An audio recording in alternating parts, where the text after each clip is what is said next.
So we find ourselves in this position for the second time in 2 years. Last year, we had Jonathan Owens on the show. And because of our show at the time, there was a large conversation started about him and Simone Biles. We had Travis Hunter on the show recently. I will not accept that this is our fault this time. It started before us. But this week, he and his fiancé, Leanna, had to come out and address all the things that were going on. If you had any advice to give them, Freddie T, because we definitely don't have a critique or a criticism of their relationship, what would be your advice? If I had to give them advice, really, again, just the internet. It's a tricky place, man. You go out and you're trying to explain things, to the internet about what's going on in your house. And then, some people are understanding. And then you have the trolls, the people that don't care, the people that don't want to see you succeed, and they're actually preying on your downfall. There's so many different comments about, well, he need a prenup, he need to get rid of her. This man, he's been with her for 5 years, they're young. They're both gonna make the young people mistakes in their relationship. But again, it's their relationships, it's their lives. Let them figure it out. I understand, like OGs, y'all gotta talk to him. You gotta pull him aside. Yes, we can whisper so much, but Travis is his own man. He's an intelligent young man. He has a mindset of knowing what he wants. How much can we actually tell him? How much is he gonna take back from us? And again, I would just tell him, be careful with what you say on the internet because you can't find victory there. The only advice I would give to Travis and Leanna is that you don't let people in your house. I think this new age of sharing so much, you let people too far into your business. Now they feel like they have some sort of ownership on you. And like when you let humans into your house, they're nothing but termites, right? They're just going to get into the wall of what your relationship is and tear down the foundation of it as much as they possibly can. And so I think for them, it's one, you don't owe anybody anything. You don't have to address us. She doesn't have to address us. Whatever goes on within your relationship is truly your relationship if you want to make it that, if you want to keep those things private. And all I can think about is being 21.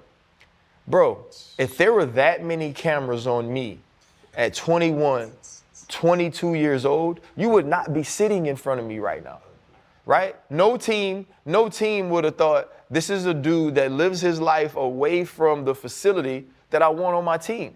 No team would have thought that this dude could one day mature to take care of a family, to be a team captain, to be a team leader, right? That just wasn't the way I was living life away from football. And I think it's sad that like our culture has gotten to a point to where we're so toxic and we believe that we should be in positions if we have money or if we're successful that we take full advantage of all options, right? If this is who he loves and if they have a relationship, we don't get to tell them what the dynamic of their relationship should be. What we should say is, hey man, we wish you the best. I'm sure you're making the smartest decisions based on your wants and desires, and that's all you owe yourself. I don't know if it's advice, but if he like it, I love it. And there's different folks out there, man.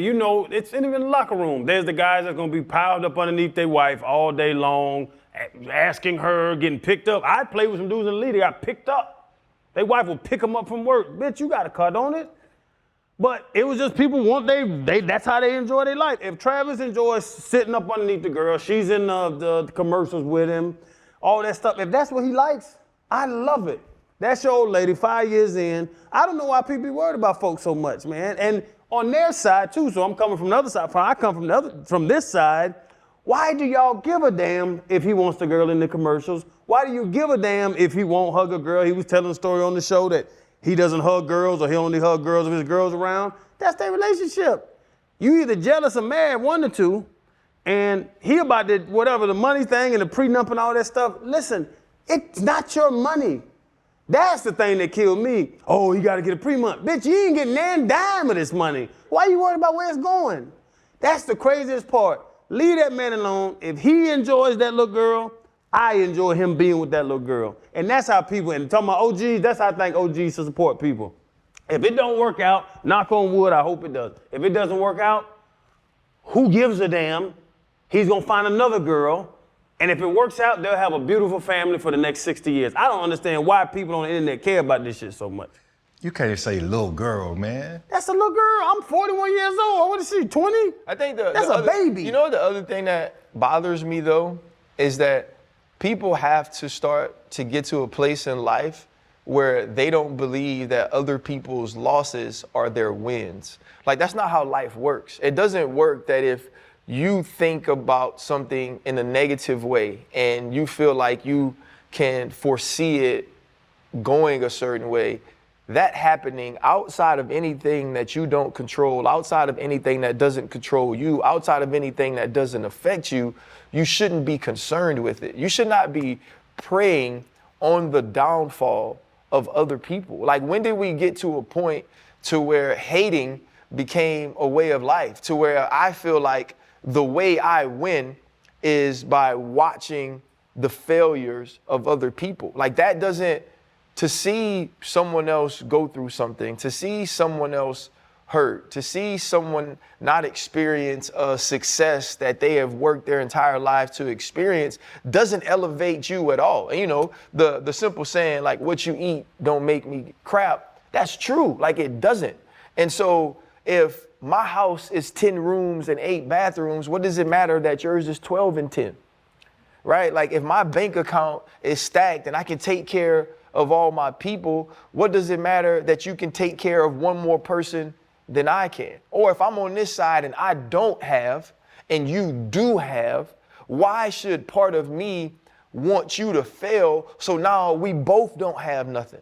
Like I don't get the crabs in the barrel mentality of if my house is empty, if my cup isn't running over, I want to knock yours over. I want to see the water of your life drip. It's gotten so bad, bro, where it's like you can't even pick up a phone and read because even when things aren't about you, they're about other people that you know. And it's like there's no way that this other person is that damn miserable and bored and full of nothing that you wishing this on people.